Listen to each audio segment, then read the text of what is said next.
a dar esta presentación que espero no dure mucho. En una parte no va a ser tan técnica, pero en la esencia sí lo va a ser.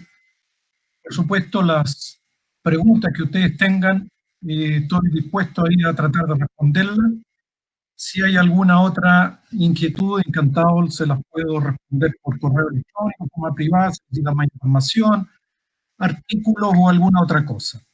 Lo que voy a conversarles a ustedes no tiene nada de nuevo, esto es lo importante. No estoy hablando de nada que yo he inventado en absoluto, sino que esto es producto de la experiencia de muchas décadas de operación de motores, en este caso específicamente a pistón. De modo que, insisto, no estoy inventando nada. No estoy pasando por encima ni la termodinámica, ni la ingeniería de diseño de motores, ni ninguna cosa. Estoy solamente mostrándoles a ustedes evidencia física, experimental, que no es inventada, no es novela.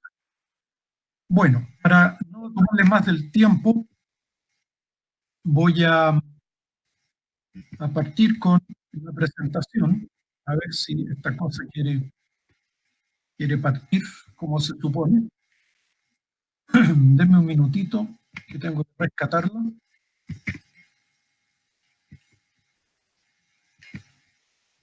Es una presentación un poquito pesada, son 3,6 gigabytes. De modo que es un poquito más pesada de lo que me habría gustado, pero todo sea por ustedes ahí que les ayude. Ahora me gustaría que esta aplicación ya.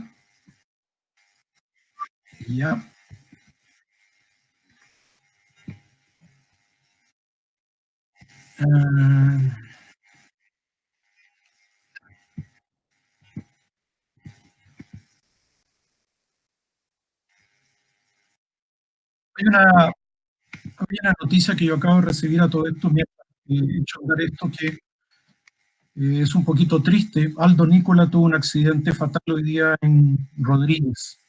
De modo que se los comunico. A Aldo lo conocí muy tangencialmente, pero obviamente una persona muy querida y lo lamento mucho. Pero aprovecho de comentárselos a quien lo conocieron. Ok. A ver ahora que esta cosa quiera funcionar. Porque estoy viendo que está un poquito pesada para el arranque.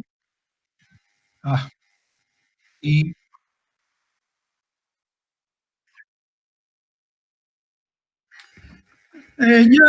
ya vamos a conversar, Rich Peak. Espérate un poquito.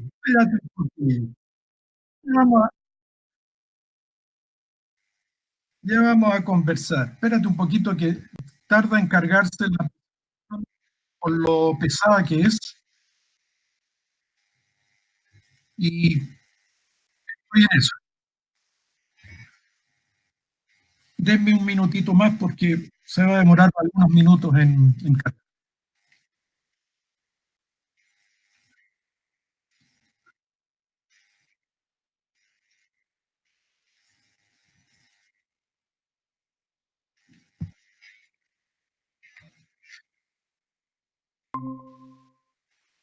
Ok.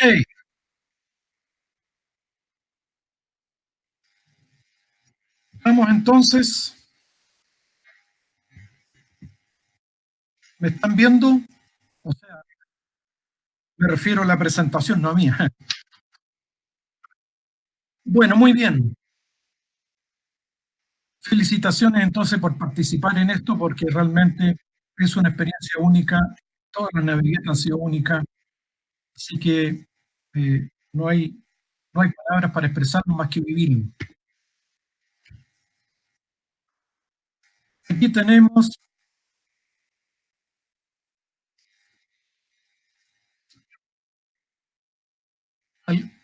esta es iniciando la presentación, es una introducción que quiero hacer para reconocer a Héctor, que ha hecho tantas cosas. Una de ellas, él sabe cuando estuvo haciéndose brindis, y el camino es largo y duro, pero sin duda, no me cabe la menor duda de que va a tener frutos positivos y que no habrían sido posible lograrlo de no haber sido por la voluntad de Héctor, el compromiso y la pasión por la aviación general. Ahora, Héctor se acordará de esto, causando el terror en el aeroparque. Así que no muchos lo hacen, otro reconocimiento a que tiene probablemente influencia en esferas bastante altas para hacer esto.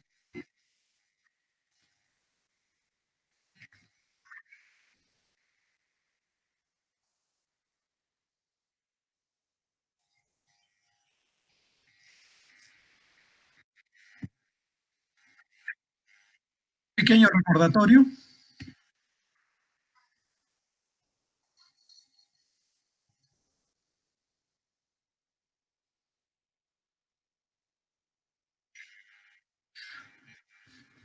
Y continuando con esto, quisiera también tocar otro punto relevante entre muchos, pero por el tiempo no voy por supuesto, a cansarlos ni voy a tomar más de lo necesario en contárselo. Esto es ni más ni menos que en el año 2013. Quiero saludarlos en nombre del doctor Alejandro Bautín Granado, que es el administrador nacional de la ANAC, que lamentablemente no pudo venir, pero me comentó que quisiera esta inauguración agradecerles a todas las personas que han venido, como los dicen, también vamos a intentar esto es un hecho histórico, estamos haciendo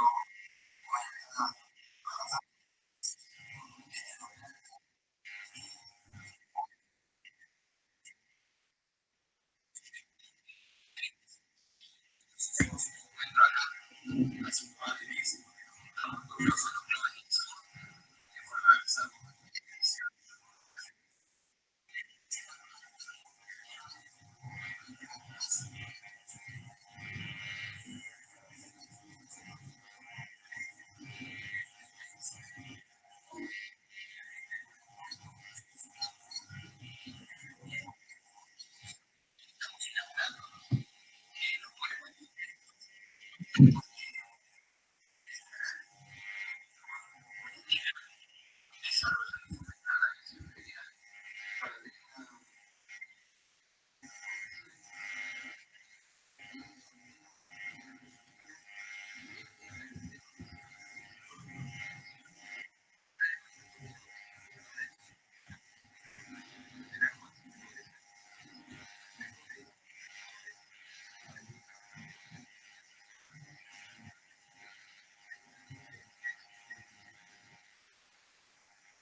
Sí, dime.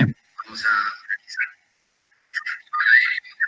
recibir 10.000 personas que van a asistir de las ciudades cercanas de todos los puntos que van a asistir y de lo que es la aviación a la comunidad, que es muy importante que se acerque para darle a conocer, porque notamos también que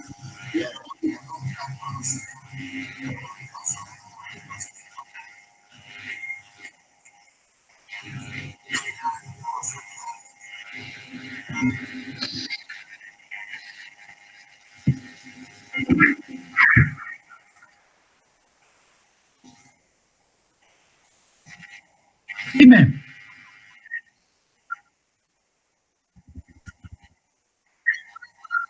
Muy bien, ok.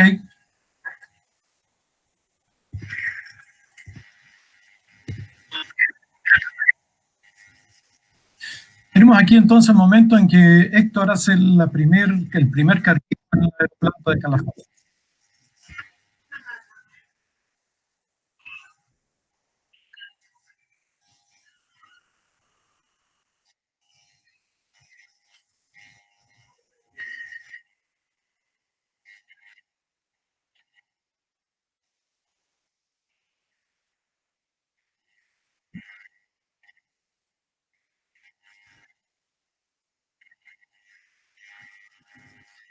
200 litros por avión, exactamente.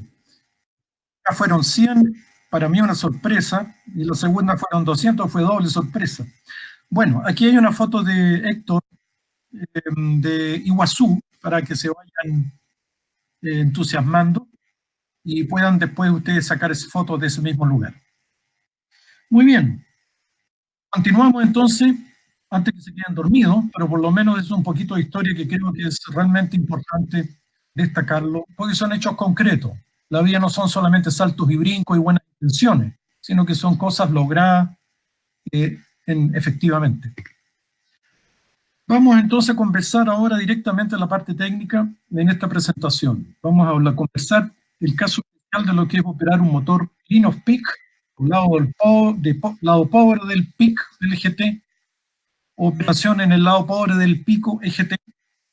Aquí en Chile esta última palabra tiene una doble significancia, tengo que usarla con cuidado, así que por el momento en adelante voy a hablar del peak para evitar susceptibilidades.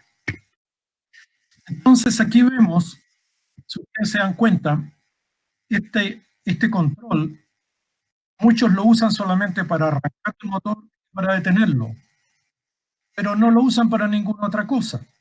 En instrucción, por ejemplo, es muy particular eso, y es muy común hacerlo de esa forma. Han habido varios accidentes por hacer eso precisamente. En vez de un control para ser usado con distintas consideraciones, es usado solamente, lo meto para arrancar el motor y lo saco para pararlo. En fin, sigamos conversando. El problema que tenemos para hoy en esta charla es el siguiente. Vamos a hablar un poquito, una pequeña introducción. Vamos a comentar un poquito qué es un motor, recordando solamente para los que no se acuerdan bien. Conversaremos un poco de ciclo Otto. Hablaremos de las características principales del motor. En este caso me refiero siempre a pistón de aviación. Algunas consideraciones sobre combustible, problemas asociados, uso de la mezcla aire-combustible, peak, line of peak, lado rico del peak, lado pobre del peak. Operación del motor o de la aeronave, ventajas, desventajas. Vamos a hablar un poquito de horoscopía, mantenimiento y sugerencia. Cuenta que no es un programa muy simple. Si estamos reunidos, mejor aprovechemos la oportunidad de conversar de todo lo que está asociado, por lo menos directamente con lo que estamos conversando hoy día, aunque podríamos hablar de esto por días, sin duda. Entonces, en la parte de la introducción, tengo desgraciadamente que mencionar algo que no me gusta, pero por si alguno de ustedes quizás vino con algunas dudas que podría venir a perder el tiempo. Pero el suscrito que les habla tiene como profesión químico, licenciado en química. Mi especialidad es en análisis instrumental y en instrumentos científicos para análisis químico. Eso es en lo que yo me dedico. Soy piloto privado de avión desde el año 78 y desde helicóptero del año 1998. Además soy instructor de vuelo de avión, mecánico de aviación y opero dos aeronaves en forma constante, un Cessna 152 desde el año 2002 y un helicóptero Robinson 44 del año 2008. Ahí tienen mi correo en el caso que alguno de ustedes quisiera preguntarme algo en forma privada. Es bastante simple, mi inicial becerra @melvinbecerra.cl, y Melvin es con Y por si acaso, con I latina no les va a funcionar. Bien, cualquier cosa por favor me interrumpen, dudas, preguntas, encantados tratar de responder. Vamos a preguntarnos algo bastante simple, o quizás no tanto. ¿Qué es un motor? La idea es que un motor es un dispositivo mecánico que lo que hace es transformar energía química del combustible en energía mecánica para hacer una hélice. Esto lo hace a través de utilizar un mecanismo que es químico en el fondo, un físico-químico, que es una combustión. La combustión lo que es en el fondo es una oxidación. Tomo combustible y lo oxido con el oxígeno del aire. Ustedes saben que el aire tiene aproximadamente 21% de oxígeno. el resto es nitrógeno y tiene algunos otros gases en pequeña cantidad. Entonces esta máquina, este dispositivo, lo que hace es oxida el combustible y de esa manera genera calor, que se transforma en aumentar la presión dentro del dispositivo y a través de sus partes mecánicas produce un movimiento giratorio que es el que mueve nuestra hélice. Ahora, lo importante aquí es notar que nosotros estamos utilizando combustible que viene obviamente del petróleo. Ese combustible fue almacenado en la Tierra, en el planeta, después de mucho tiempo, muchos milenios de proceso, en el cual fue fundamental haber tenido la luz del sol. En el fondo no, estamos funcionando nosotros indirectamente con energía solar. Y nos estamos gastando el estanque de combustible, o los estanques de combustible que están distribuidos a lo largo del planeta. Esto es un poco para darle una visión no solamente aeronáutica de la cosa. Ahora, un pequeño repaso de motor de combustión interna, en este caso del ciclo Otto. Ustedes se acuerdan, me imagino, aquí un pequeño refresco, un motor Otto a pistón en el cual tenemos un cilindro con un pistón que se mueve y hace girar un cigüeñal. Ustedes se dan cuenta que el pistón tiene un movimiento lineal, sube y baja. Y para poder eso transformarlo en un movimiento giratorio tenemos que recurrir a un dispositivo mecánico, a un elemento mecánico que es el cigüeñal.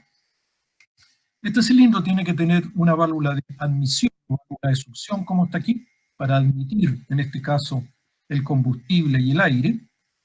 Tenemos una válvula de escape que lo que permite eliminar los gases residuales de la combustión. Ahora, si mezclo combustible con aire, no va a pasar nada. Después, por ejemplo, un vaso o un recipiente con combustible en contacto con el aire y no va a pasar nada. Y lo que ocurre es que esta reacción de combustión o de oxidación requiere lo que se llama una energía de activación.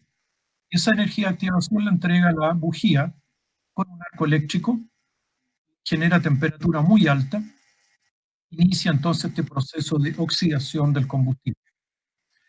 Al generar entonces esta oxidación, se libera calor en forma importante. Por lo tanto, la masa de gases que está aquí entre el pistón y la parte superior del cilindro, al calentarse, hace que su presión aumente. Al aumentar la presión, obviamente va a empujar el pistón hacia abajo y eso va a hacer girar el cigüeñal. El ciclo, al repetirlo, lo que produce entonces el movimiento de nuestra hélice y podemos volar. Este ciclo, o este ciclo Otto, tiene 4 tiempos. Uno es la admisión, permite los gases y, en este caso, combustible. Un segundo ciclo de compresión, que reduce el volumen y comprime este medio. Luego hay un tercer fase o ciclo en el cual existe la explosión y se genera el aumento de temperatura, y luego tenemos un último tiempo de escape para eliminar los gases. Estos 4 tiempos del ciclo Otto, solamente hay uno que es el ciclo de explosión, o ciclo de potencia que se llama, o carrera de potencia, y genera energía. Los 3 absorben energía, consumen energía. Importante tenerlo presente.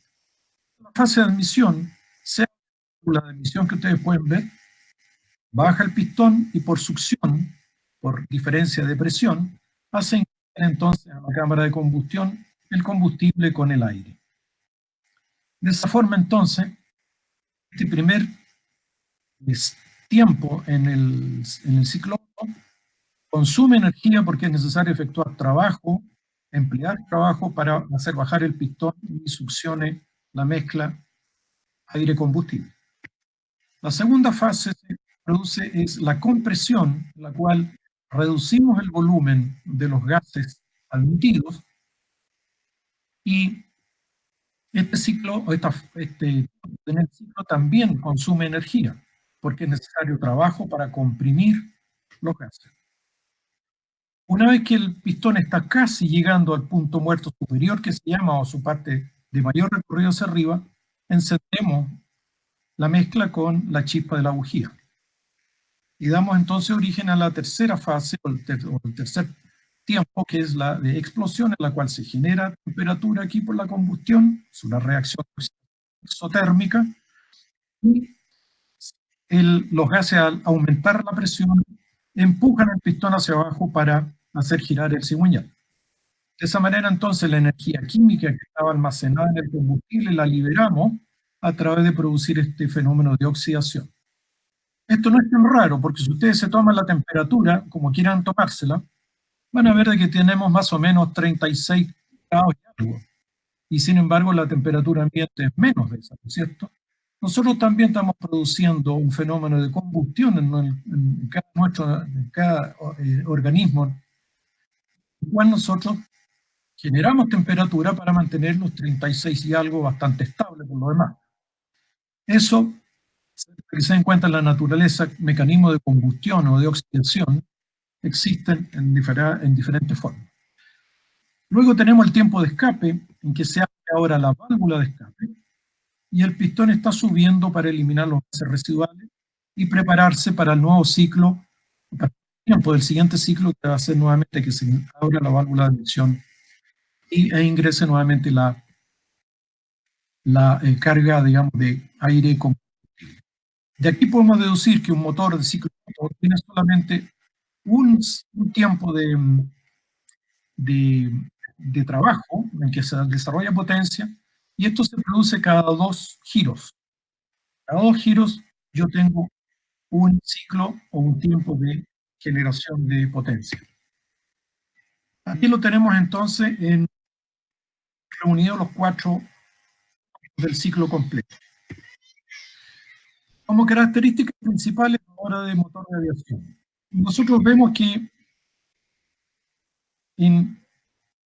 sumiendo tenemos cilindradas que normalmente para motores comparados con motores de autos son bastante grandes. Por ejemplo, un Continental O200 tiene 3.200 y algo centímetros cúbicos. Lycoming O35, 3.800. Lycoming O540 tiene 8.800 centímetros cúbicos. Y estos son motores realmente de desplazamiento, o sea, de desplazamiento volumétrico realmente grandes comparados con lo que son motores de auto. La velocidad de rotación son usualmente bajas, lo que también daría una idea de que el motor está exigido, lo cual es muy cierto. La idea es que uno en aviación quiere confiabilidad más que optimizar el rendimiento del motor. Las relaciones de compresión, que es el volumen entre el pistón está abajo hasta que el pistón está arriba, varía más o menos entre 7:1, aproximadamente hasta 10:1 en algunos casos. Mayormente son cilindros opuestos. Utilizamos carburadores o inyectores para suministrar el combustible. Los enfriamientos son normalmente por aire, por aceite y agua en algunos casos, o combinaciones de todo. Las temperaturas de operación de los cilindros, relativamente comparados con un auto, son mayores. Trabajamos con cilindros entre 148 hasta 200 grados Celsius, excepto en el caso, por ejemplo, del motor Rotax, que trabajan con las cubiertas enfriadas por las cabezas de cilindro enfriadas por agua, que se asemeja mucho a una temperatura de un motor de auto. Ahora, la potencia de qué depende de un motor, va a depender de la cilindrada, del desplazamiento que tenga, de presión de manifold o presión de admisión, RPM y relación de compresión.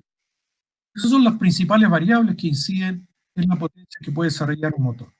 O sea, yo puedo trabajar, por ejemplo, a RPM constante y aumento la potencia al aumentar la presión de manifold, o puedo al revés, trabajar a presión de manifold constante y aumento el RPM, o aumento las dos también, o la disminuyo como efectos para controlar la potencia del motor. Insisto, si hay alguna duda o pregunta, interrúmpanme nomás. 1.200, aquí tenemos un IO 540, vamos a ver acá arriba que está el distribuidor para los inyectores, por eso sabemos que es inyectado y no carburamos. Y ahora vamos a conversar un poquito de combustible. Como ustedes pueden ver, estamos hablando de muchas cosas antes de analizar directamente lo que es el trabajo de un motor en una condición lean of peak, o rich of peak, o a pico, como ustedes quieran. Y esto es importante porque la segura de un motor se basa en el conocimiento. No hay sustituto al conocimiento.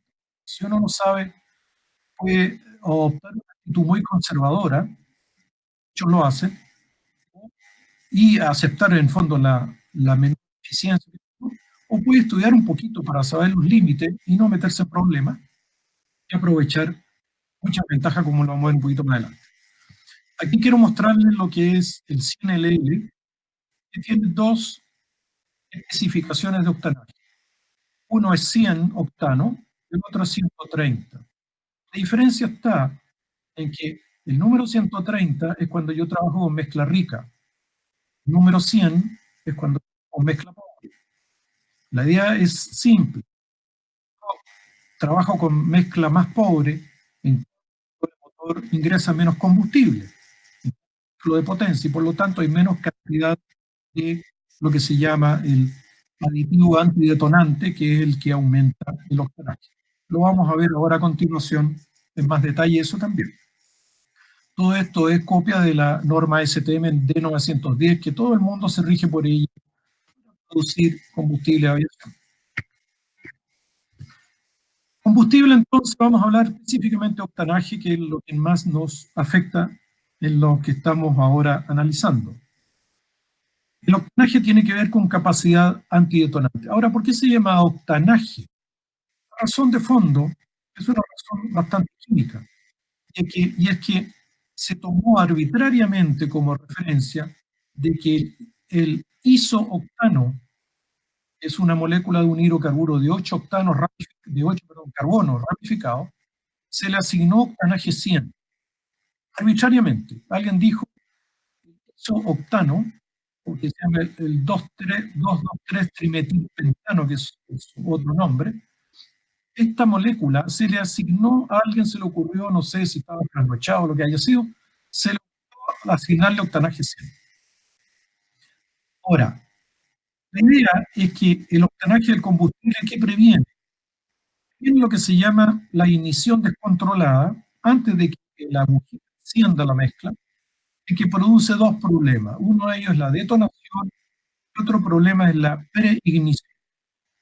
Probablemente la preignición es más peligrosa que la detonación, pero en el fondo la idea es la misma.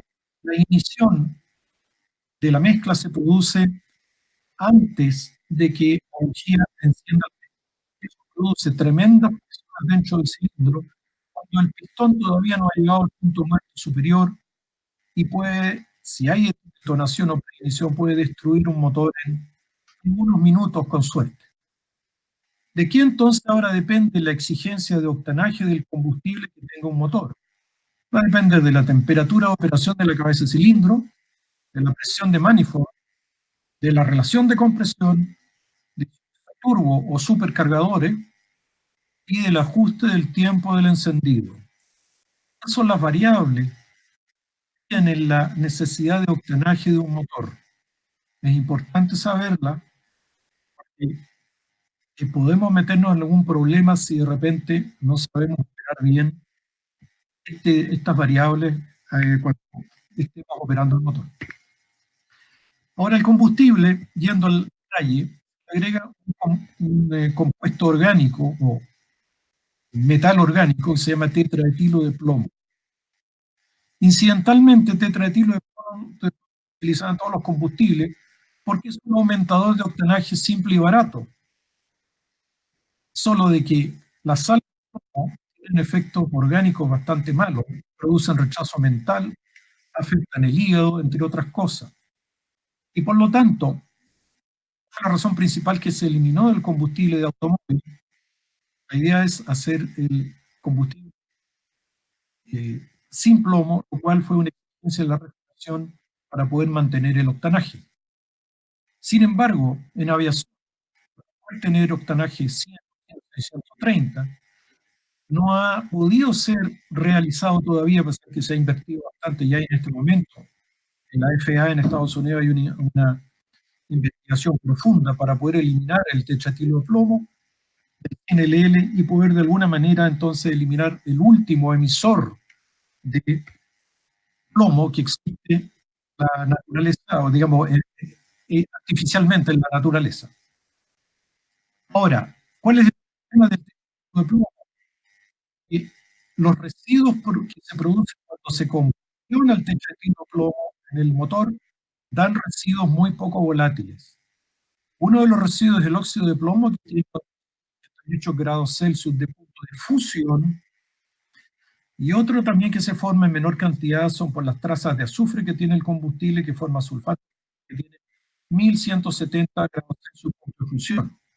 Ustedes comprenderán de que para que esto salga del motor va a ser muy difícil, que va a condensar en todas las partes que sean más frías que esta temperatura. Tubo de escape, válvulas, cabeza cilindro, cabeza de pistón, donde pueda de que la temperatura sea menor a estos valores, va a condensarse, va a solidificar estos dos componentes. ¿Qué se hace? Es necesario que el tetratilo plomo se le agregue un alivio parcial, que se le agrega un aditivo al combustible que se llama bromuro de etilo. Este bromuro de etilo es otro compuesto químico que se utiliza, entre comillas, como un aumentador de volatilidad de los residuos de plomo de los compuestos que vimos recién. El óxido y el sulfato forman, accionar con bromuro de etilo, forman dibromuro de plomo, que tiene punto de fusión de solamente 362 grados. Por lo tanto, tiene una volatilidad mucho mayor que le permite salir en forma gaseosa, que es importante por el tubo de escape. Ahora, los depósitos que estamos usando, el óxido y el sulfato, son térmicos y además compuestos sólidos de cierta, que otorgan una cierta lubricidad, regiones o los lugares en que van a circular, como son fundamentalmente válvulas de escape, hasta cierto punto, mareas, pero también. La idea es que, a pesar de ser sólidos, son blandos y por lo tanto tienen un efecto lubricante. Sí,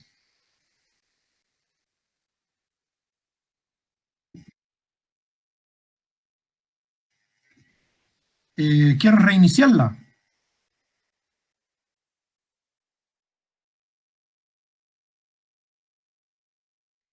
Se satura el micrófono. ¿Cómo está ahora? Ya, si es problema de saturación, yo no sabía cómo estaba ya el amplificador. ¿Y ahora?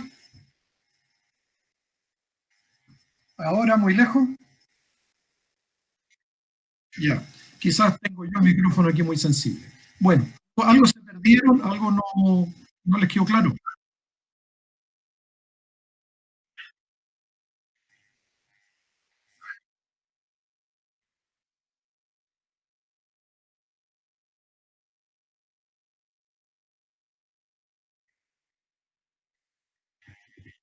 Ya, dígame.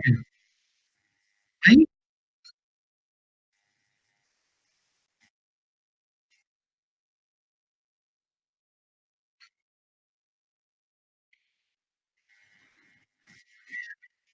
Ya, ¿cómo estoy ahí? Ya, ¿tienen ahí? Ahí,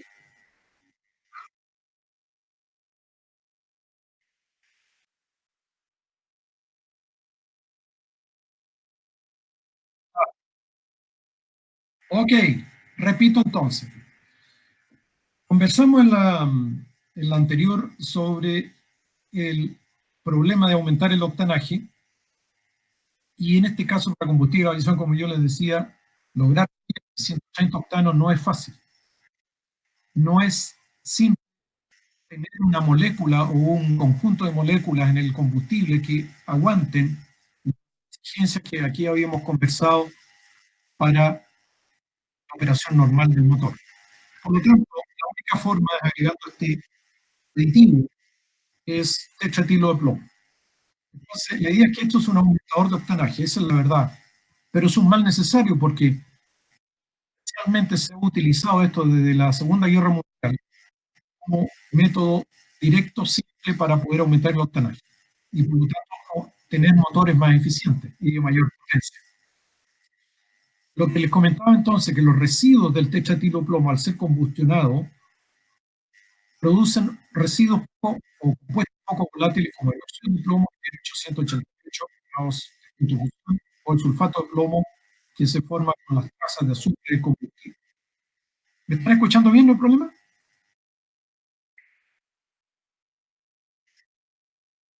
Ya.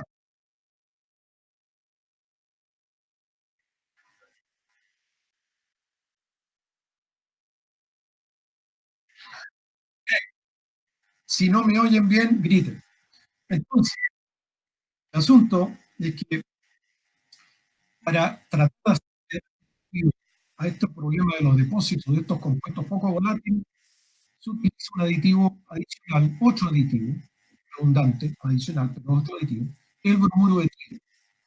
El bromuro de etilo entonces reacciona con el óxido de plomo y el sulfato de plomo y forma un bromuro de plomo que es de mucho menor punto de fusión y por lo tanto mucho más práctico para que se pueda ir por el tubo de escape. Ahora, estos depósitos, como se los había mencionado, el óxido y el sulfato, son aislantes térmicos. O sea, en el fondo, donde se depositan, producen aislación térmica y protegen el elemento a la superficie donde están depositados.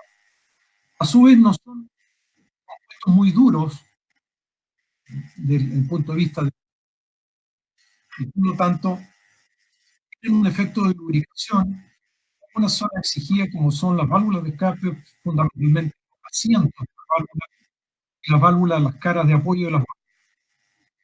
Ahora, para que esta reacción del dibrum de con el sulfato de óxido se realice, requiere temperaturas relativamente altas en el mundo. Significa que si yo estoy en Argentina con temperaturas bajas, no se produce esta reacción y por lo tanto no se produce la volatilización a través de generarse o sintetizarse el dibromuro de plomo. Entonces es común, en un motor yo lo trabajo mucho tiempo en Ralentí, estos depósitos se van a producir sobre todo y válvulas. ¿No será que tenemos problemas con la conexión?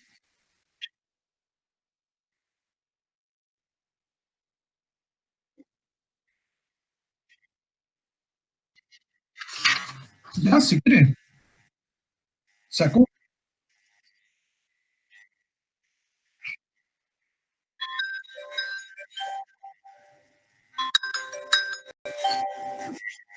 No me escucha.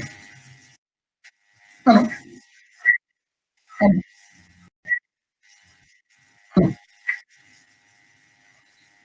Ahora te escucho bien.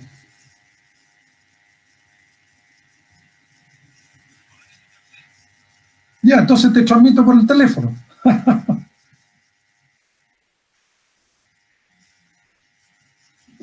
Ok, espérate un poquito. Voy a asegurarme. Bueno, creo que tengo suficiente combustible en el teléfono. Ok, ¿me escuchan bien entonces? ¿Seguro? Ok. ¿Alguna duda hasta el momento?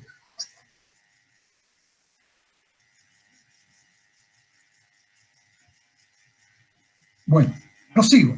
O comienzo de nuevo.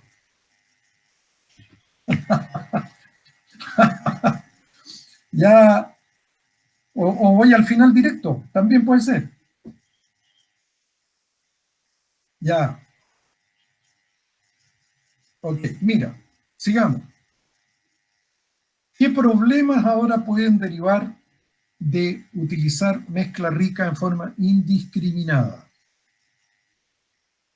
Primero, van a aumentar los residuos sólidos. El ralentí prolongado agrava el problema por las bajas temperaturas, lo que le acabo de explicar, de que no hay reacción con el bromuro de etilo.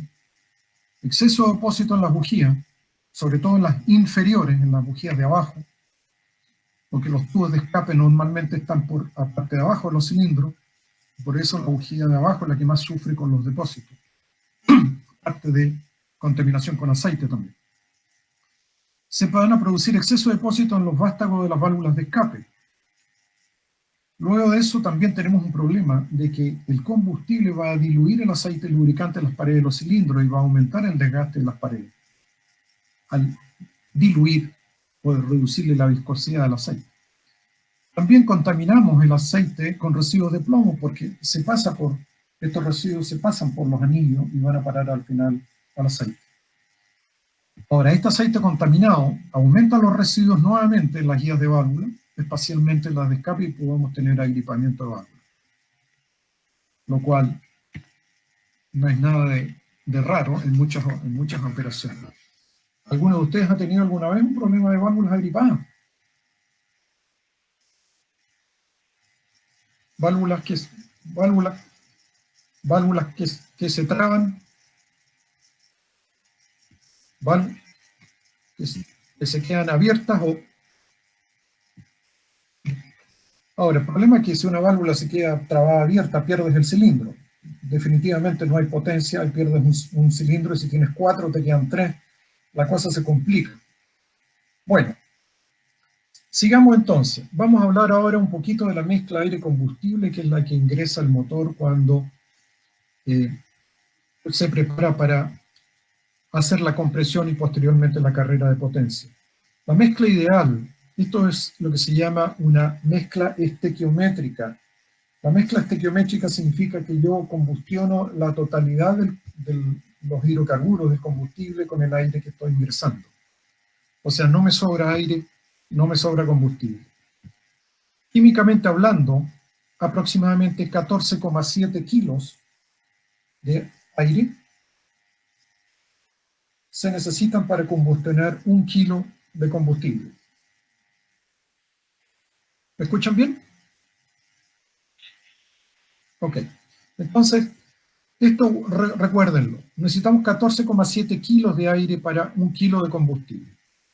Ahora, un motor cuando uno lo opera a máxima potencia, no lo opera con mezcla estequiométrica, lo opera con una mezcla más rica, que va más o menos de 12,2 a 13,5 kilos de aire por kilo de combustible.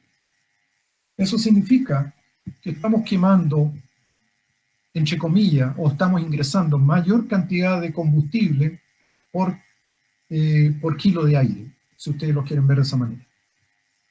Entonces, vamos a ver por qué razón hacemos esto. ¿Por qué no trabajamos siempre en una condición estequiométrica, por ejemplo? Entonces, ¿para qué tenemos el control de mezcla? Bueno, precisamente para esto, para poder modificar esta relación aire-combustible. Ahora, la pregunta es, bueno, ¿cuándo podemos empobrecer la mezcla o alterarla? Los límites por el lado pobre andan por ahí por los 17 a 18 kilos de aire por kilo de combustible. Si pongo más aire que eso, o quito combustible, como ustedes quieran, voy a tener problema en que la mezcla no se va a encender. Es demasiado pobre, demasiado poco combustible, y no voy a poder encender. Lycoming tiene algunas reglas, Continental tiene otras. ¿Qué ocurre con el octanaje? Ya vimos un poco de que mezcla pobre, el octanaje efectivo del combustible se reduce. Ahora, ¿qué ocurre con las temperaturas del motor? ¿Cuáles? Las vamos a ver. Posibles problemas que podríamos tener y las ventajas. Aquí es clave entonces que ustedes recuerden y tengan claro este gráfico. Nosotros tenemos en esta curva la temperatura de gases de escape, EGT. Esta otra curva es la de la temperatura de cabeza de cilindro. Aquí abajo tenemos la relación aire-combustible, en que hacia el lado izquierdo se enriquece, hacia el lado derecho se empobrece. Y aquí podemos ver entonces de que si nosotros estamos trabajando en el lado rico, digamos con toda la mezcla dentro, las temperaturas tanto de cabeza de cilindro como de gases de escape tienen un valor X dado, y a medida que vamos empobreciendo la mezcla, nos estamos moviendo hacia el lado derecho, las temperaturas de gases de escape aumentan, y la temperatura de cabeza de cilindro, por supuesto, tiene que acompañarla. Esto va a ocurrir que en un punto la temperatura de gases de escape va a alcanzar un máximo, y ese es el peak del que estamos hablando para efecto de lo que es el pic de la temperatura de gases de escape o el pic en el uso de la razón aire-combustible.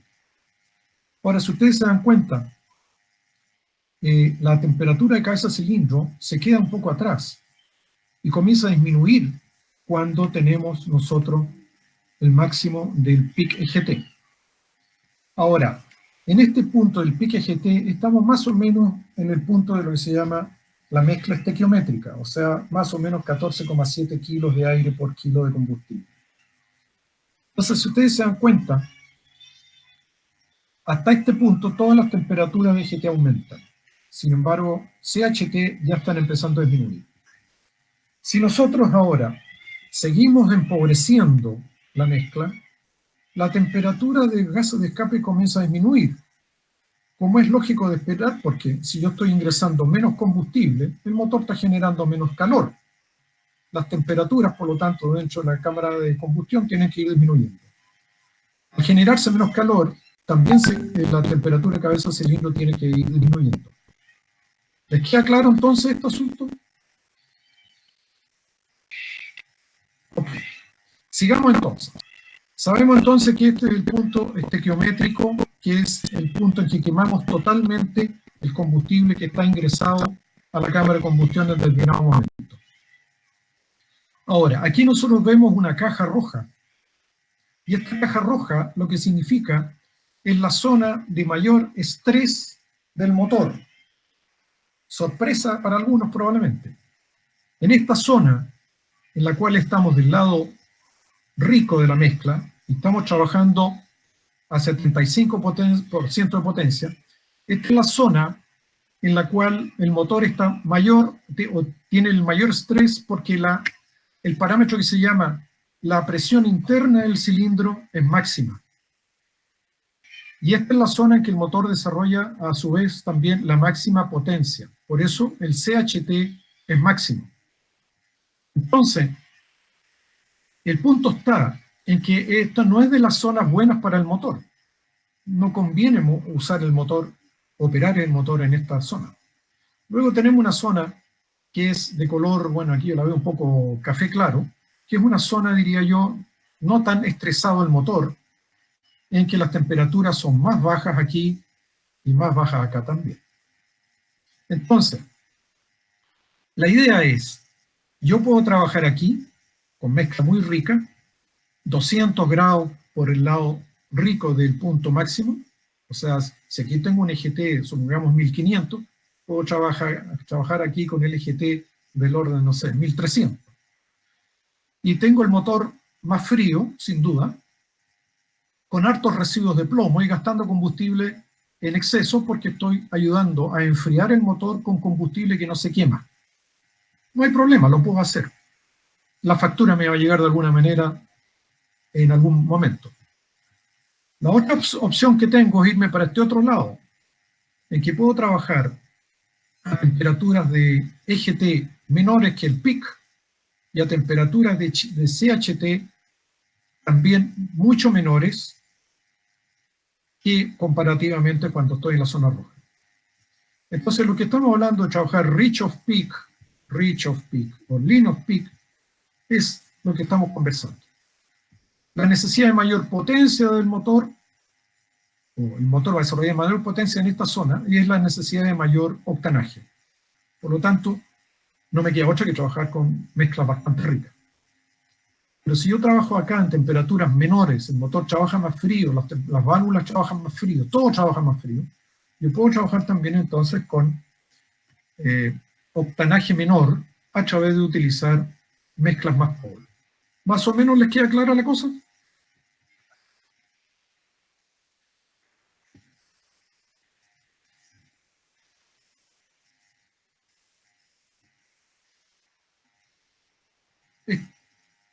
Ok, esta caja es variable, va a depender de la potencia que uno esté pidiéndole al motor.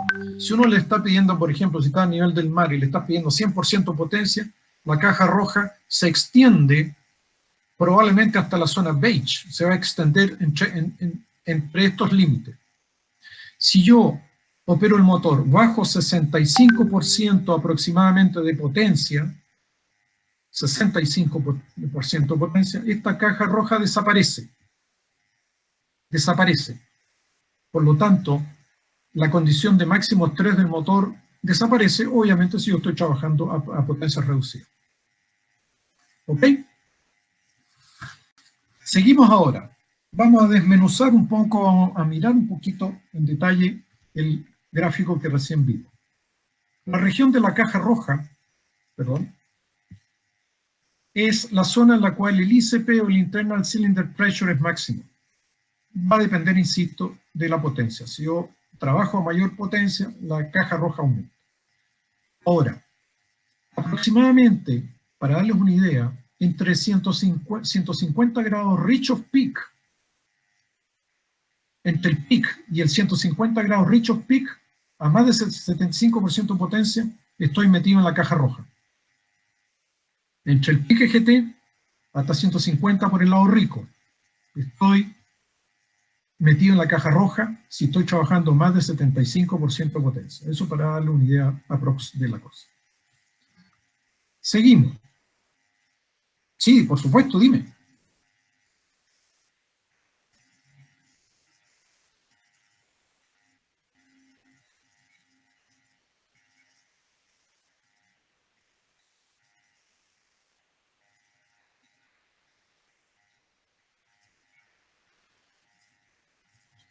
Sí.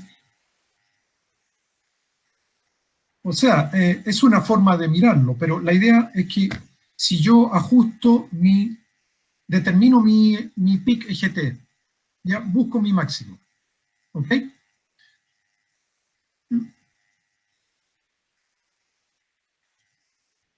Listo. Tú te pones entonces en 1250, enriqueciendo, rico,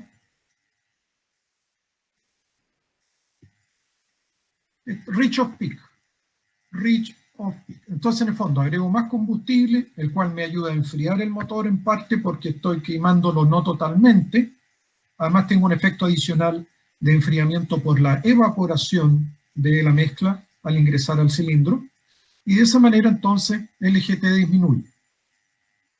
No hay, pero lo que quiero enfatizar es que tú tienes la situación de la caja roja con la máxima presión interna del cilindro entre el peak EGT y los 150 grados reach of peak.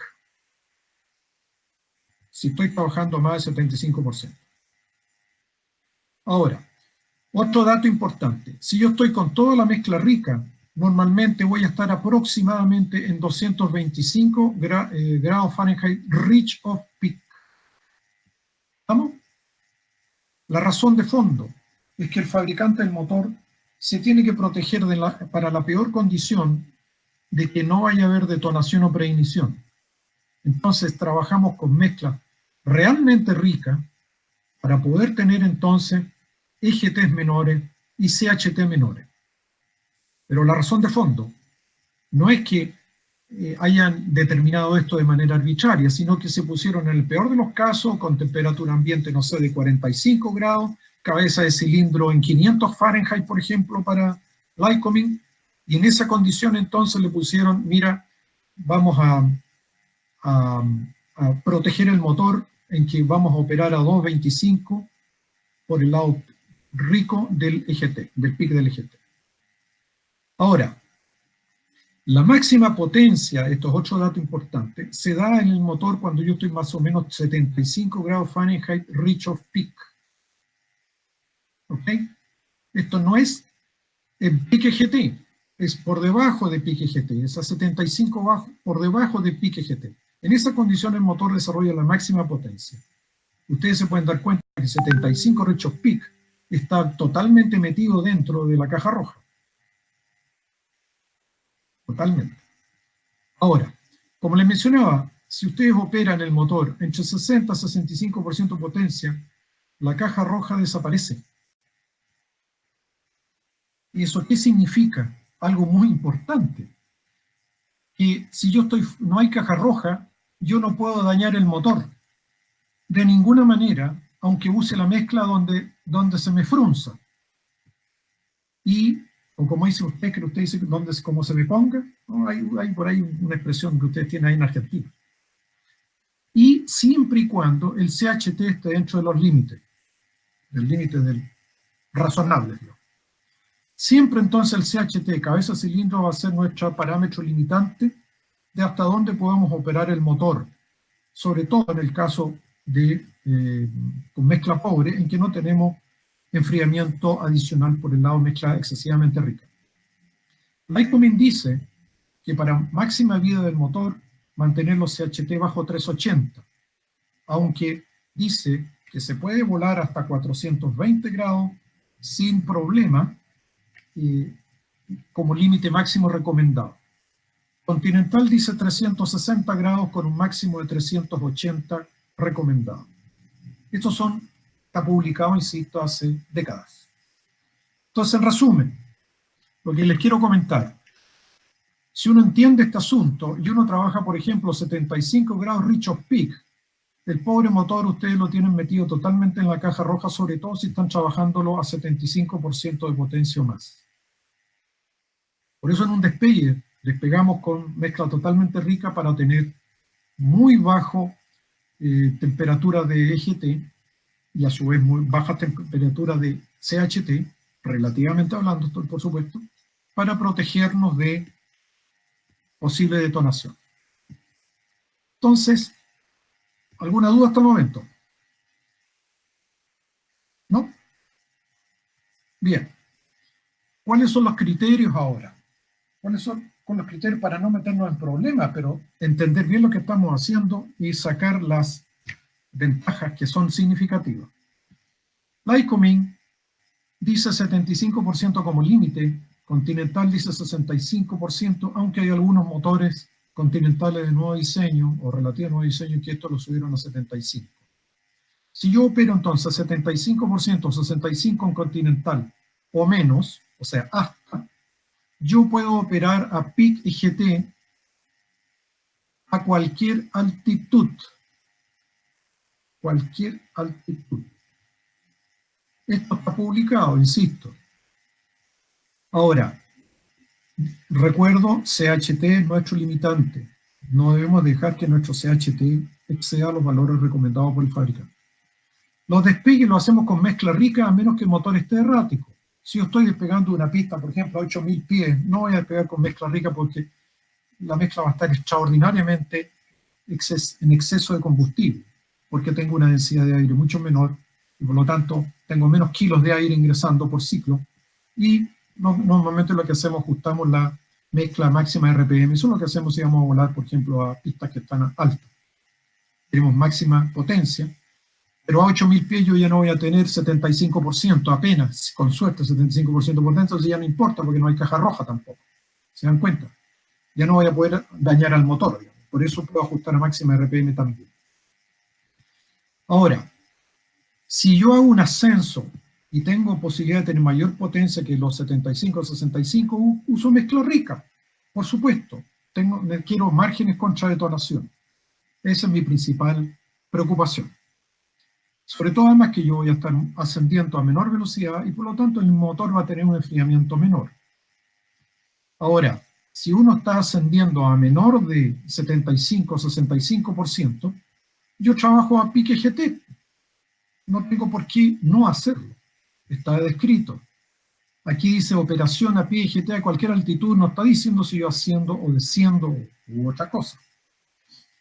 El control del CHT, por lo tanto, es clave, porque de esa manera el efecto de enfriamiento de la mezcla rica es lo que me protege el motor en condiciones cuando yo estoy metido en la caja roja. Ahora insisto, si no estamos en la caja roja porque estamos trabajando en condiciones o muy límite en la caja roja o fuera de la caja roja, no podemos dañar el motor. Simple, no podemos dañarlo. Termodinámicamente el motor no genera suficiente calor para poder dañar por temperatura algo. Entonces, ¿cómo operamos un motor considerando todo lo que hemos conversado? Normalmente, pongo en marcha, ¿alguien dijo por ahí Rich Peak para ponerlo en marcha? ¿No? Usamos mezcla rica para poner en marcha. Alguien por ahí me dijo que lo hiciera para la presentación. ¿O se fue? Bueno, obviamente, si el motor está frío sobre todo, nosotros arrancamos con mezcla rica porque la gasolina, el combustible se evapora parcialmente nomás. Entonces vamos a estar en una condición de mezcla pobre al final del día para el motor, porque el motor está frío. No ayuda la temperatura del motor a su evaporación, a la evaporación de combustible. Por lo tanto, siempre arrancamos con mezcla rica. Y tan pronto el motor está estable, ponemos mezcla pobre. ¿Para qué vamos a seguir en ralentí con mezcla rica? Con todos los problemas ya explicados. Entonces, arrancamos el motor ya está estable, esto va a tomar menos de un minuto, empobrezco la mezcla en forma significativa, no para que se pare el motor, ni para que se ponga errático, pero sí para que esté regular, esté estable, pero no más que eso. Hacemos ahora rodaje con mezcla pobre. Hacemos prueba de motor con mezcla pobre. No vamos a ocupar 100% de potencia, así que no tenemos por qué tener mezcla rica. Si tenemos demora en el despegue, mezcla pobre. Estamos en ralentido casi y por lo tanto no queremos problemas. Y esto tenemos que, eso sí, ponerlo grabado, no sé, en la lista de chequeo, lo que ustedes quieran. Mezcla rica antes del despegue. Vamos a exigir el motor y por lo tanto queremos protección contra detonación. Hacemos el descenso, pues el despegue, pero y el ascenso, con mezcla rica, a menos que el motor esté irregular por la altitud, como lo habíamos mencionado en el caso anterior. En ese caso, entonces, empobrecemos a máxima RPM. Tan pronto lleguemos a 75 o 65%, ya sea que reduzcamos la potencia o estemos en un ascenso, y por lo tanto, nada más que por disminución de la presión de manifold, si no es turbo, vamos a reducir la potencia. Nosotros empobrecemos a pique GT y continuamos el ascenso. Continuamos el ascenso a pique GT. Luego, si vamos a crucero y vamos a volar bajo 75 o 65%, continental o Lycoming, podemos trabajar a pique GT. O podemos explorar y trabajar en la región Lean of Peak. Y aquí la idea es que ¿hasta dónde podemos llegar Lean of Peak? Esa es la pregunta, ¿no es cierto? Uno dice, bueno, yo puedo, ya, me voy a arriesgar si ustedes quieren operar Lean of Peak. Si estoy bajo estas potencias, no voy a poder dañar el motor, no hay suficiente calor generado. Además de eso, yo tengo mi CHT controlado. Esto es importante. Tenemos que ver cabeza cilindro. Para este ajuste, por lo menos, en que estamos haciendo ya las cosas más finas. Entonces, yo puedo empobrecer Lean of Peak hasta que el motor se comience a colocar irregular. ¿Qué significa? El motor cuando comienza a estar irregular significa que hay un cilindro que ya no está encendiendo en forma regular porque la mezcla en ese cilindro particular está demasiado pobre. Y alcanzamos 17 o 18 kilos de aire por kilo de combustible y el encendido ya no es regular. Por supuesto que en cualquier motor yo no puedo funcionar más allá de Lean of Peak, porque si sigo empobreciendo, voy a tener un segundo cilindro que va a empezar a ponerse errático y la disminución de potencia va a ir siendo cada vez progresiva. No es que el motor explote, ni que se destruya, ni pase ninguna cosa, porque hay tan poco combustible que las temperaturas durante todo este proceso han ido disminuyendo. De modo que, no sé, por ahí esos mitos que si uno trabaja o mezcla pobre se queman las válvulas, no sé qué cosa. Las válvulas se queman por temperatura, no se queman por poca temperatura, se queman por exceso de temperatura y por bajo enfriamiento. Esa es la razón de fondo. Bueno, entonces yo puedo empobrecer la mezcla hasta que el motor se componga irregular y luego aumento ligeramente la mezcla, la enriquezco ligeramente solo hasta que el motor se ponga parejo. Eso aproximadamente me va a hacer caer las RPM aproximadamente 50. Esto estoy dando líneas muy generales dependiendo de qué motor. Hay algunos motores que son muy parejos en su distribución de aire-combustible y por lo tanto uno puede empobrecer mucho. Sobre todo si es un motor inyectado y sobre todo además si tiene inyectores GAMI. Hay algunos por ahí que usan motor inyectado, motores GAMI, que balancean el flujo de combustible para el flujo de aire de cada cilindro, de modo que el motor es posible trabajarlo muy pobre, sin que se vuelva parejo, sin que pierda, digamos, su regularidad o se vuelva disparejo. Ahí es posible trabajar a Linux Peak fácil, 100 o 150 grados Linux Peak.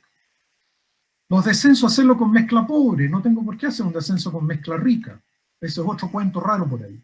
Y yo voy enriqueciendo solamente para mantener el motor parejo, porque obviamente a medida que voy descendiendo, aumenta la presión atmosférica, aumenta la cantidad de aire y la mezcla se sigue empobreciendo y por lo tanto voy a estar desplazándome hacia Linux Peak por el hecho de estar descendiendo. Enriquezco la mezcla entonces en forma progresiva para mantener el motor parejo.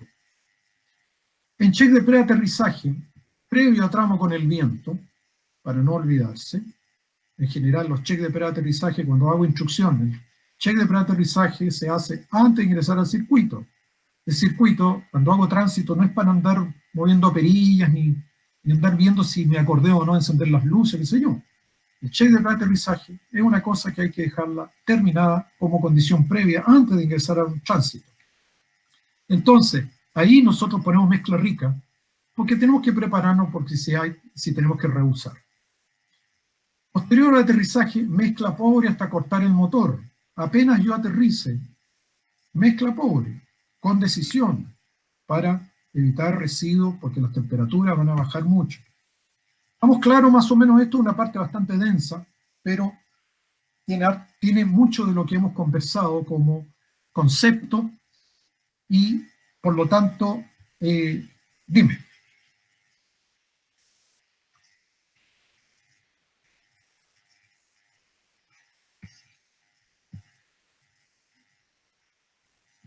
¿Aló? Sí, dime. Sí.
A ver, dos cosas.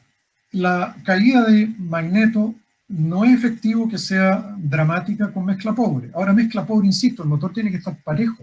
No estoy diciendo que la mezcla tenga que estar tan pobre como el motor terrático. Pero no es efectivo de que yo con mezcla empobrecida tenga una caída de magnetos dramática. Lo que sí puede ser es que si yo tengo alguna bujía que no está encendiendo bien, la voy a ver sin duda, con mezcla pobre o con mezcla rica la voy a averiguar.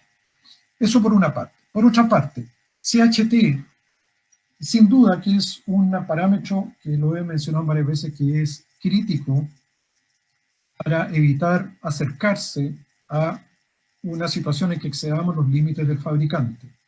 Ahora, en general, va a depender esto, por supuesto, de temperatura ambiente, etcétera, etcétera. Hay varias cosas que intervienen ahí. Pero si yo estoy trabajando, por ejemplo, un motor a 60 o 65% de potencia y no tengo un CHT, yo puedo empobrecer hasta que el motor se comience a poner disparejo, comienza a ponerse errático, y lo enriquezco hasta que el motor nuevamente esté parejo. He operado motores de esa manera, insisto, aquí lo clave es, si yo no tengo CHT, es que tengo que tener un manejo fluido de las tablas de potencia. Eso es lo importante.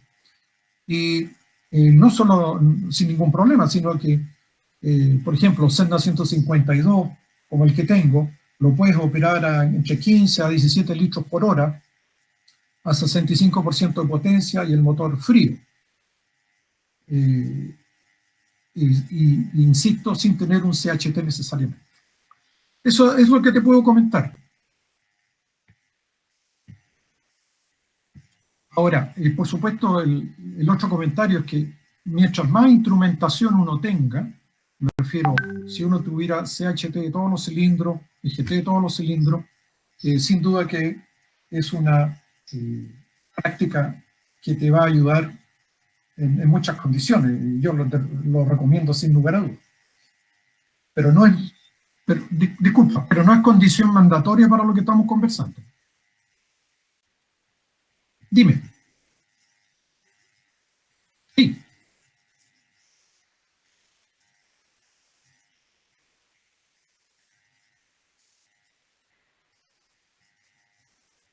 Sí, si estás bajo 75-65% de potencia.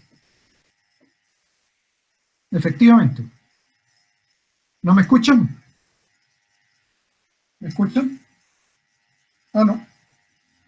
¿Aló? Sí, fuerte, fuerte y claro. Lo que...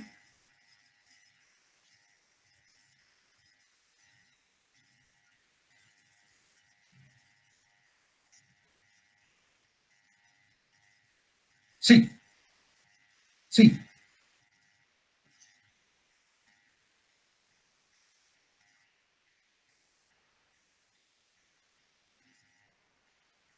Siempre que esté dentro de los límites del motor, por supuesto. Por supuesto. No hay ningún problema. Bajo 75, bajo 65% de potencia, empobrezco, cuando hago reducción de potencia parcial, supongamos, o voy ascendiendo, reduzco potencia, empobrezco a pique GT y sigo montando. Sí. Sí. La misma cosa. Exactamente vale lo mismo. Hay un detalle con turbo. A medida que yo voy empobreciendo, sube GT y turbo tiene una limitación de la temperatura de entrada de la turbina del turbo. No exceder eso tampoco. Se tiene en el caso turbo ese segundo punto o segundo parámetro limitante, que es CHT por una parte y TIT o Turbine Inlet Temperature, que es la temperatura de los gases de entrada a la turbina del turbo. Pero puedes trabajar sin ningún problema, como te digo, si estás dentro de los parámetros de diseño del motor.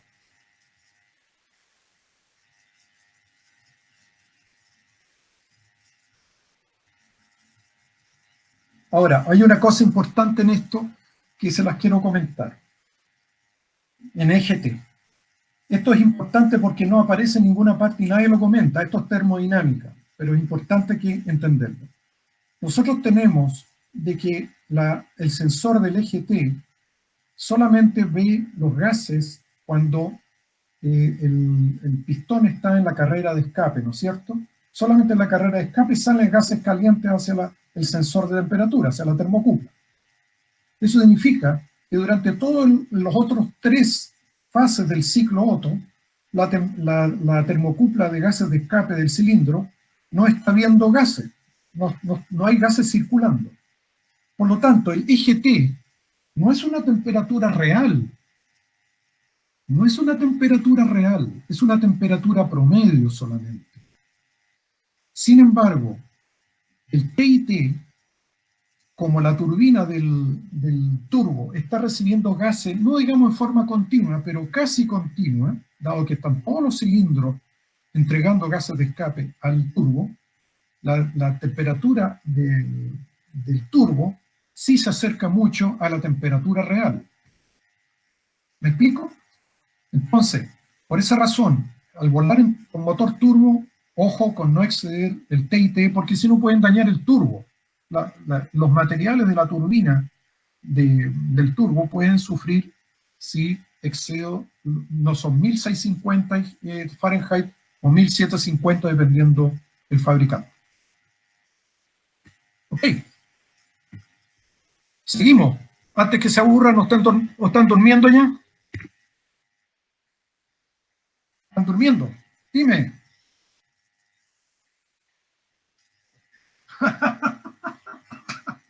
Ya. Oye, lo que pasa es que aquí ya se está haciendo de noche, ustedes ya están con la noche ya les llegó, qué rato. Bueno, sigo porque no quisiera demorarme mucho tiempo más. A ver, hay un Service Instruction, la 1425 alfa del año 88 del ICOMIN. Lo que quiero es mostrarle a ustedes el año 88, pero si sacamos cuenta, ¿cuántos son?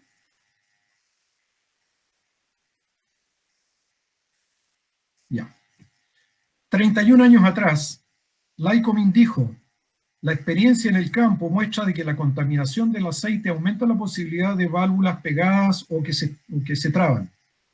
Esta situación ocurre cuando los contaminantes del aceite se depositan en las vástagos de las válvulas restringiendo su movimiento, resultando en vacilaciones o intermitencia en el motor. Si no se toma acción correctiva para remover estos depósitos, la válvula puede quedar trabada y se puede producir daño en el motor. No tengo una foto que vi hace mucho tiempo en el cual los alzaválvulas están doblados en una válvula trabada. Los alzaválvulas, ustedes bien saben que son realmente gruesos. Ahora, puesto que la velocidad de la acumulación de los contaminantes en el aceite aumenta con las temperaturas ambientes mayores, el vuelo lento con enfriamiento reducido y combustibles con alto contenido de plomo, o sorpresa, lo dice el ICOMIN, dice de que los propietarios y operadores que tengan estas condiciones se les enfatiza o se les sugiere o se le hace un encouragement de considerar que las siguientes sugerencias para la operación de mantenimiento en el caso que hayan experimentado pegado de válvula. Entonces, la primera causa de válvulas que se traban es la acumulación de contaminante en el aceite o en el filtro de aceite. Clave este asunto. Sigamos. Manual del 152. Dice, lo dice el manual, insisto, ahora esto lo dice SESNA, no lo dice el ICOMIN, pero deben haberse puesto de acuerdo. Para la mejor economía durante las operaciones de entrenamiento, use 55-60% de potencia, mientras hace una transición hacia o desde los lugares de práctica, aproximadamente 2200 a 2250 RPM. Empobrezca la mezcla máximo RPM durante el ascenso sobre 3000 pies. Y luego dice, la mezcla puede ser dejada empobrecida para practicar tales maniobras como stall y qué sé yo. Luego dice, empobrezca la mezcla para máxima RPM durante todas las operaciones a cualquier altitud, incluyendo aquellas bajo 3000 pies, cuando se usa 75 o menos por ciento de potencia. Lo dice año 50, SESNA 152 del año 80. Después dice, cuando usted está en crucero 75 o menos, la mezcla puede ser empobrecida aún más hasta que el pic de RPM, hasta que el RPM llega a un máximo y cae entre 25 a 50 RPM. Si ustedes se dan cuenta, aquí no menciona CHT, no menciona mezcla rica, ni EGT, ni nada. Esto dice especialmente se aplica cuando uno, cuando también el caso que se realicen vuelos de transición a las áreas de práctica.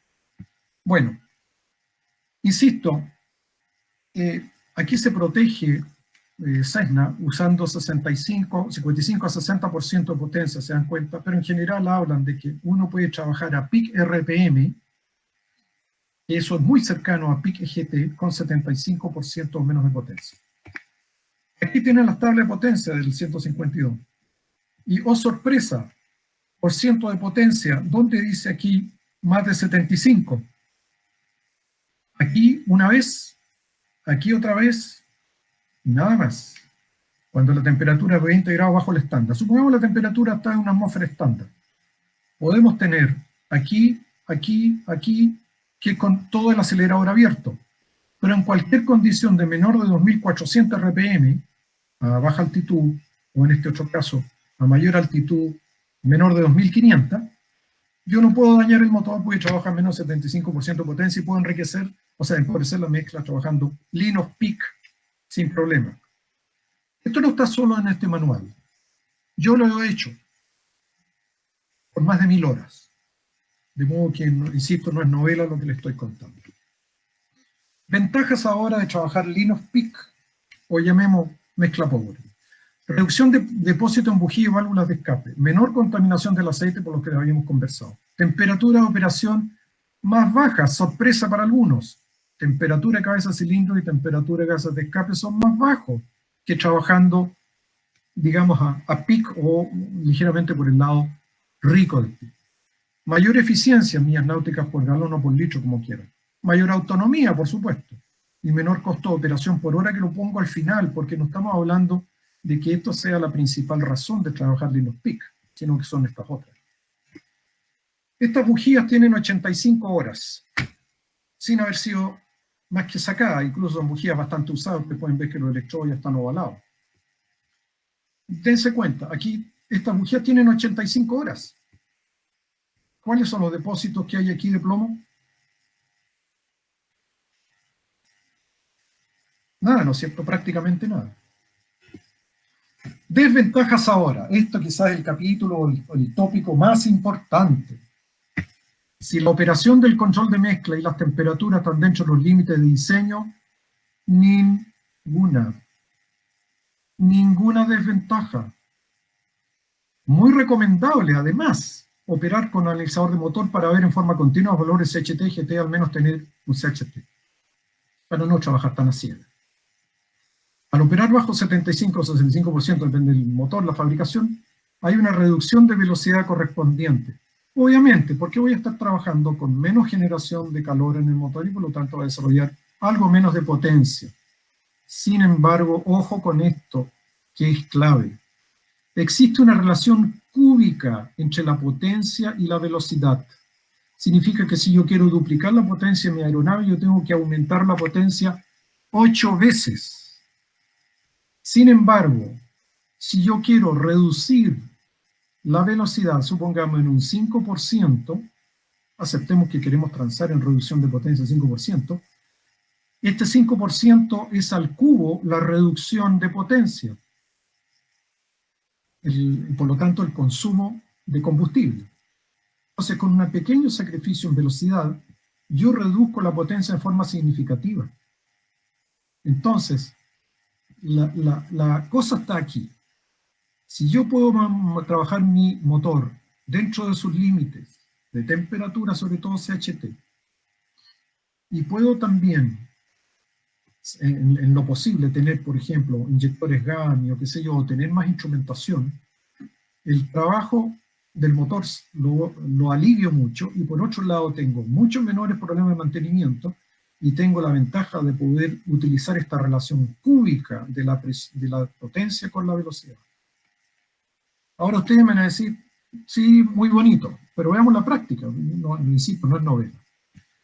Boroscopía, a mi juicio, es mandatorio. Uno debiera hacer siempre boroscopía a un motor cada vez que saca la bujía, para verificar cómo están las sales de plomo, porque las utilizamos como indicadores de temperatura de operación, sobre todo de las válvulas de escape, que son el componente más estresado en un motor. Las válvulas de escape son las más estresadas. Y las válvulas de escape, insisto, no se queman por trabajar con mezcla pobre, se queman porque se enfrían mal. Y eso tiene tiene varias razones por las cuales una válvula de escape se puede enfriar mal. Una de ellas es que tenga mal contacto entre la válvula y el asiento, porque se está trabando la válvula. Y eso significa entonces no apoya bien la válvula y no transfiere el calor en forma eficiente desde la válvula de la cabeza a la válvula al asiento. Otro comentario, Lycoming usa válvulas de escape que son huecas, en que adentro, en la parte interior de la válvula, están rellenas con sodio metálico. El sodio funde aproximadamente a 92 grados, pero tiene la gran ventaja que su conducción térmica es mucho mayor que la del acero inoxidable de la válvula. Sin embargo, eso obliga a que parte importante del calor de la válvula se transmita o se libere a través de la guía de la válvula, y no solamente a través del asiento de la válvula, como es Continental. Continental no usa válvulas con sodio, Por lo tanto, tienen que enfriarse las válvulas por el contacto de la cabeza de la válvula sobre su asiento. Por lo tanto, doblemente importante de que las válvulas no se traben y que estén libres realmente en su guía. A su vez, la boroscopía permite verificar el depósito de los vástagos y las válvulas de admisión y escape. O sea, puedo ver qué es lo que está pasando en los vástagos mismos, en la zona que está entrando y saliendo, o que está próxima a la entrada y salida de la guía de válvulas. También me permite, por supuesto, verificar las paredes cilindros si es que yo tuviera corrosión o desgaste anormal o qué sé yo. Por lo tanto, entonces, la boroscopía, insisto, es una cosa simple. Un boroscopio hoy día vale muy barato, pero la información que provee es increíble. Para muestra un botón. Esto es una válvula de escape del motor del 152. Ustedes pueden ver que la válvula está recubierta uniformemente con óxido de plomo fundamentalmente.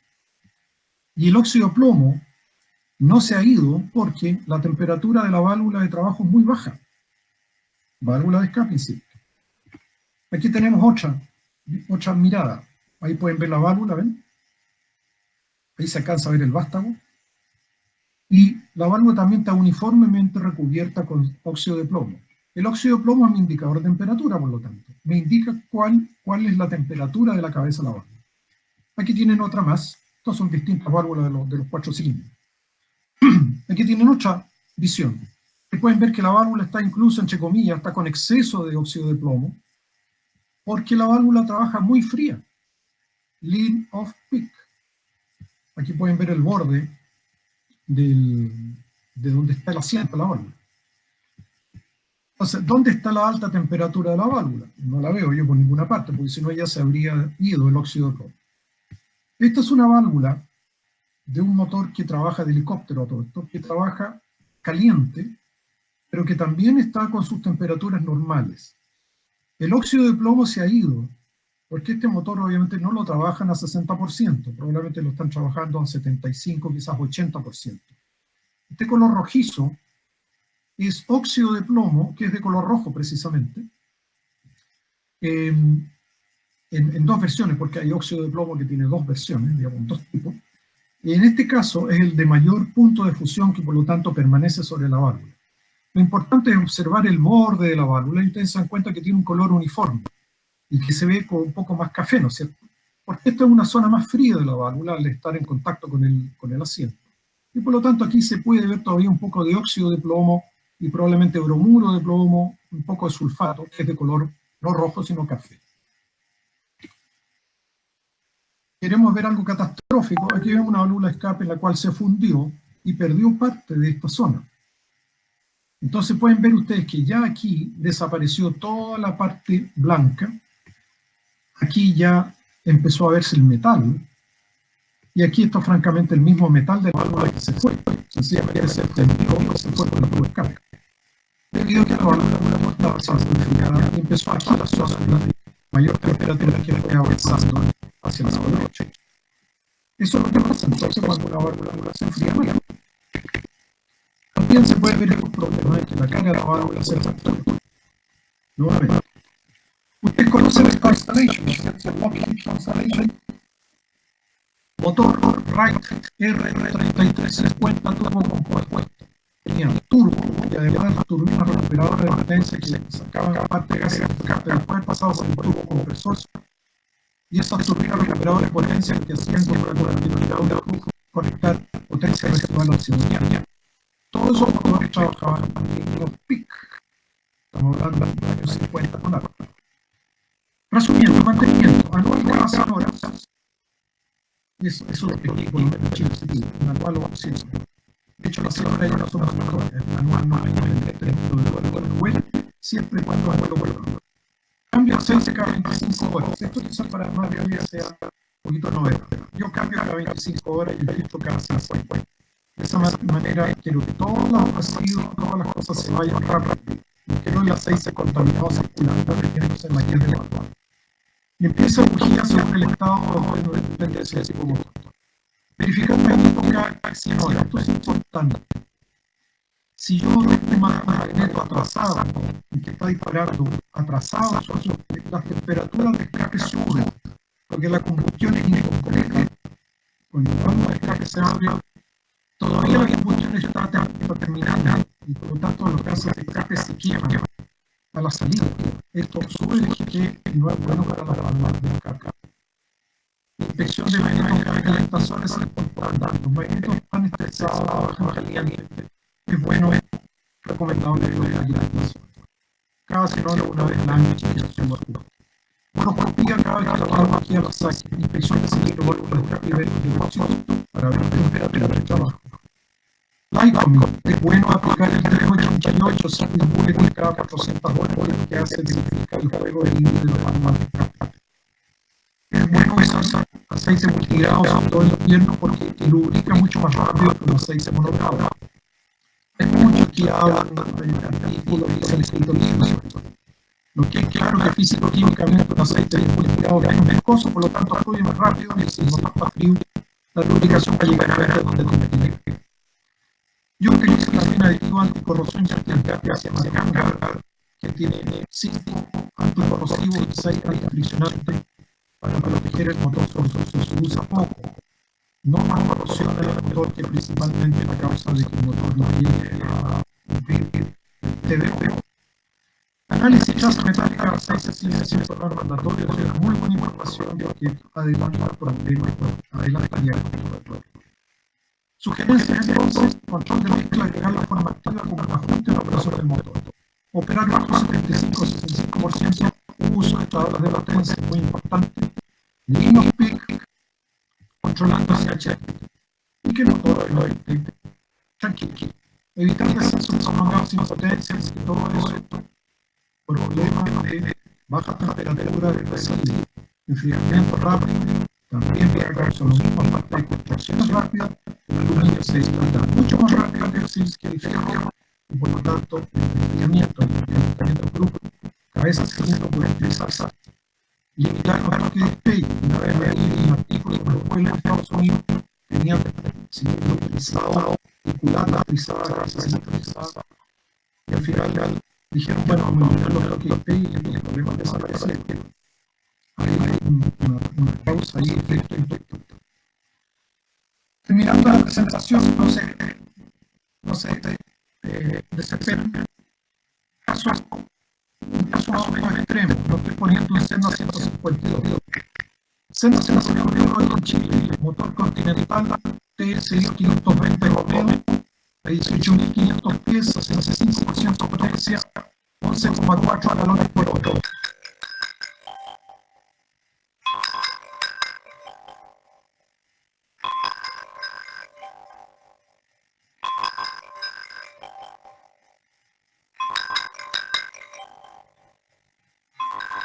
Aló, ¿me copió? Aló.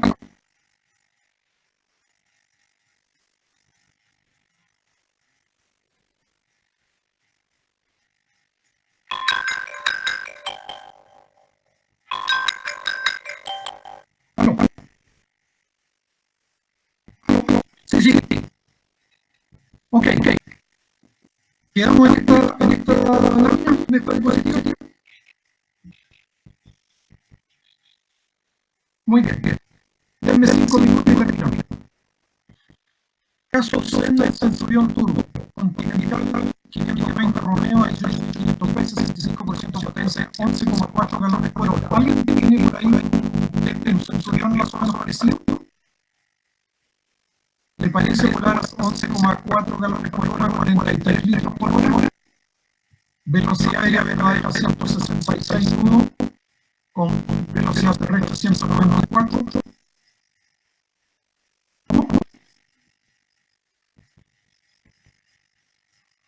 Ahí ves. Hay que ver el consumo.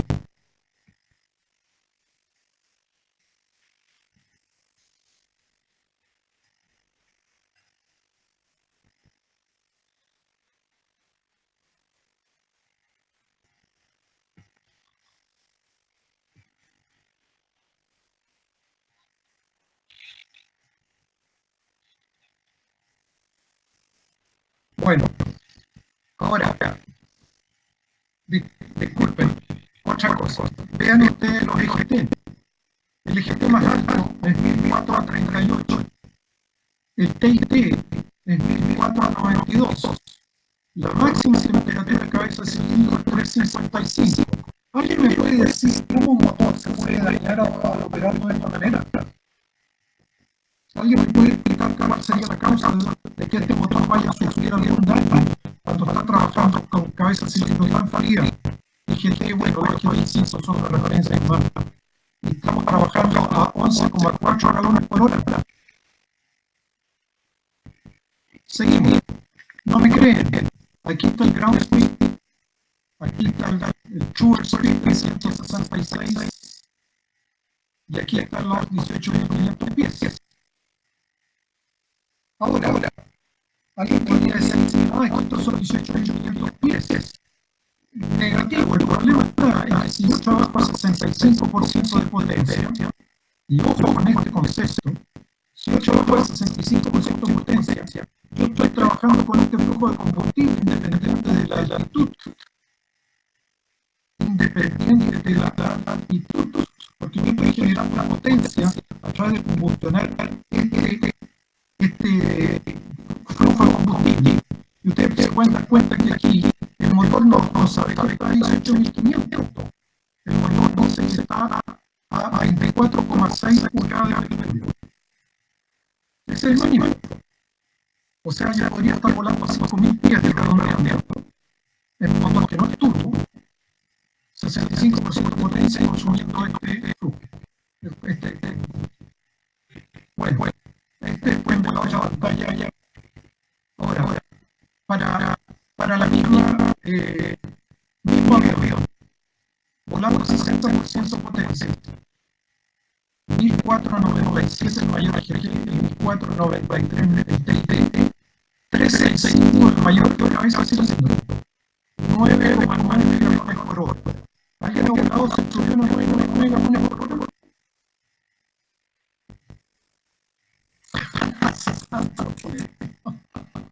Bueno, insisto, ¿cómo se puede dañar un motor de esta manera?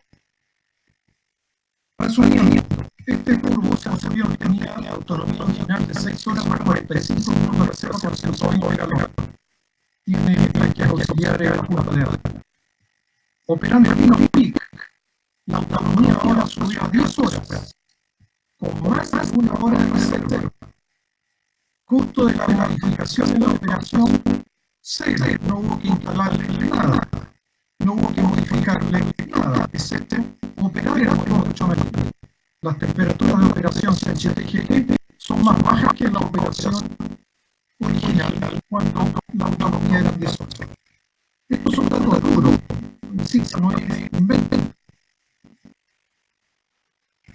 Con esto termino, esto es cruzando el Cristo en el helicóptero, ahí está el Cristo, y no se alcanza a ver el túnel internacional por aquí abajo y el Rancagua está aquí al lado derecho.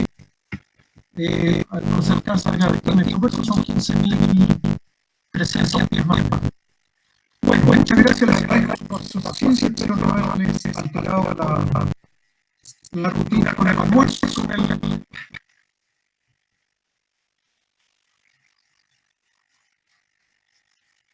Si alguien tiene dudas o preguntas, encantados a respondo. Discúlpense que esto va a ser un poco largo, pero este tema da para mucho. Y esto es solamente lo más centrado que puedo hacer, es tratar de aprovechar la oportunidad que está reunida. Así que pásenla bien, disfruten de la terma de Panahuita, excelente. Comida sin comentarios, realmente extraordinaria. Y Iguazú, disfruten de eso porque en realidad es todo un espectáculo. Todo un espectáculo. En una de esas, si los dejan sobrevolar la represa Itaipú, sería bueno. No sé bien ahí cómo es Foz de Iguazú, si les permitirían un pequeño sobrevuelo, porque está ahí al lado. Y es interesante ver esa tremenda represa también. Muy bien, pásenla bien. Un abrazo a todos, cuídense. Buen regreso. Estamos mañana a la hora.